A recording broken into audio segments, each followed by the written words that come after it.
जय जगन्नाथ नमस्कार। आज पाणीपाग सूचना भुवनेश्वर एवं फुलबाणी रे गोटे दुई स्थान में शीतलहरी परिस्थिति सृष्टि सतर्क कराइला पाणीपाग विभाग। शीतलहरी परिस्थिति सृष्टि नहीं सतर्क कराइला पाणीपाग विभाग। ओडिशा को माड़ी आसुची हाड़भंगा शीत। आगामी 7 दिन जाए लगी रहिबो शीत प्रकोप।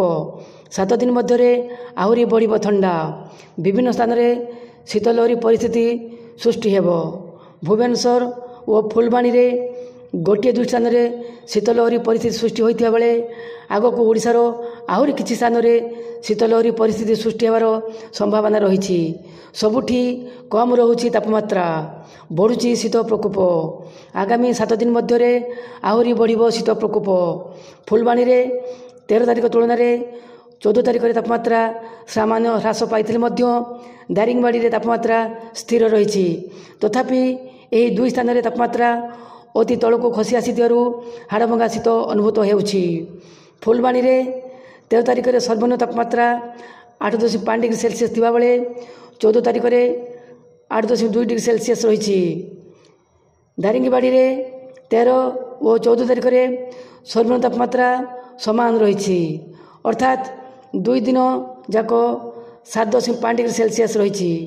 ओडिशार 20 सहर में सर्वनिम्न तापमात्रा 15 डिग्री सेल्सियस तल को खसी आसी।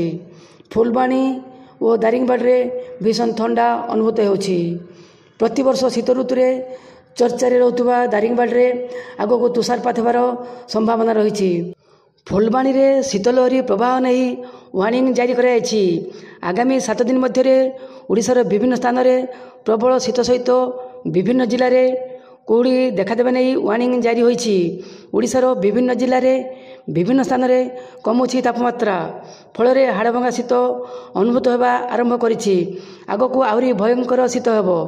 फुलबाणी दारिंगबाड़ी अनुगुल ढेंकानाल कोरापुट केन्दुझर झारसुगुड़ा सुंदरगढ़ राउरकेला बलांगीर भवानीपाटना सोनपुर भद्रक संबलपुर हीराकुद कटक भुवनेश्वर राउरकेला प्रभृति स्थान में सर्वनिम्न तापमात्रा कम रहुछि। वर्तमान ओडिशा उपरे उत्तर दिगରୁ ठंडा शुष्क पवन बहुथिबारु ठंडा प्रकोप बढ़ुछि। उत्तर दिगରୁ ठंडा और शुष्क वायु प्रभाव वर्तमान जारी रहिबो। तेणु आगामी 7 दिन मध्य ठंडार प्रकोप आहरी अधिक बढ़ीजिवो। भयंकर शीत हेबो। एपटे जदि देखिबा फुलबाणी दारिंगबाड़ी रे बहु तल को खसी आसी पारद। 14 तारिख में रेकर्ड होइतिबा तापमात्रा अनुसार दारिंगबाड़ी रे सर्वनिम्न तापमात्रा 7.5 डिग्री सेल्सियस थिला। 13 तारिख में रेकर्ड होइता तापमात्रा अनुसार दारिंगबाड़ी रे सर्वनिम्न तापमात्रा समान 7.5 डिग्री सेल्सियस थिला। 12 तारिख में रेकर्ड होइता तापमात्रा अनुसार 8.5 डिग्री सेल्सियस थिला। सेहीपरि फुलबाणी रे 14 तारिख में रेकर्ड होइता तापमात्रा अनुसार सर्वनिम्न तापमात्रा 8.2 डिग्री सेल्सियस थिला। 13 तारिख में रेकर्ड होइता तापमात्रा अनुसार सर्वनिम्न तापमात्रा 8.5 डिग्री सेल्सियस थिला। सेहीपरि 12 तारिख में रेकर्ड होइता तापमात्रा अनुसार 10 डिग्री सेल्सियस थिला। फुलबाणी और दारिंगबाड़ी रे तापमात्रा बहु तल को खसी आसी भीषण ठंडा अनुभूत होउछि। लोके सकाळे संध्यारे शीतरु रक्षा पाइबा लगी निआ जाली बसुवा देखा मिली। किछि लोके सकाळे देहरे शीत वस्त्र पिंधि प्रातः भ्रमण करुछंती। पहाड़िया अंचल लोके शीतरे कलबल होउछंती। शीत पड़िबा आरंभ करिथिबारु दारिंगबाड़ी को पर्यटक मानक आगमन मध्य वृद्धि पाइलानी। सेथिबाई प्रशासन पक्षरु पर्यटक मानक आकर्षण करने लगी व्यवस्था कर जाउछि। फुलबाणी और दारिंगबाड़ी को बाद देले ओडिशार 20 स्थान में सर्वनिम्न तापमात्रा 15 डिग्री सेल्सियस तल को खसी आसी। भुवनेश्वर कटक सह भद्रक सहर सर्वनिम्न तापमात्रा 15 डिग्री तल को खसी आसी। 14 तारिख में रेकर्ड होइतिबा तापमात्रा अनुसार सर्वनिम्न तापमात्रा कटक रे 14.8 डिग्री सेल्सियस थिला बेले भुवनेश्वर रे 14.8 डिग्री सेल्सियस थिला। अनुगुल रे 11.6 डिग्री सेल्सियस झारसुगुड़ा रे 10.4 डिग्री सेल्सियस थिला। सेहीपरि राउरकेला रे 12.2 ढेंकानाल रे 13.2 केन्दुझर रे 12.2 संबलपुर रे 13.8 सुंदरगढ़ रे 12.2 हीराकुद रे 14.2 भवानीपाटना रे 11.5 बलांगीर रे 13.5 कोरापुट 13.2, फुलवाणी 8.2, टीटलागढ़ 14.5, सोनपुर 13.9, दारिंगबाड़ी 7.5, रायगड़ा 14.4, नवरंगपुर 11.5 डिग्री सेल्सियस थिला।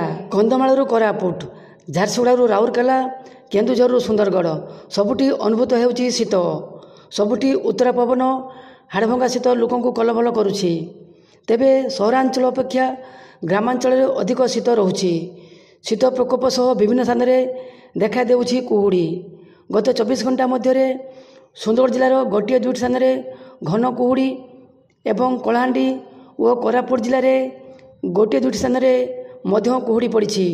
आगामी 2 दिन मध्य कलाहांडी, सुंदरगढ़, झारसुगुड़ा, कोरापुट, कंधमाल प्रभृति जिले में कुहुड़ी पड़ार अधिक संभावना रही। आगकू कलाहांडी, सुंदरगढ़, झारसुगुड़ा, कोरापुट, कंधमाल जिला सहित मालकानगिरी, रायगड़ा, बलांगीर, मयूरभंज प्रभृति जिले में कुहुड़ी होबार संभावना रही। विशेषकर कलाहांडी, सुंदरगढ़, कोरापुट जिले में लगातार भाव कुहुड़ी होबार संभावना बहु अधिक रही।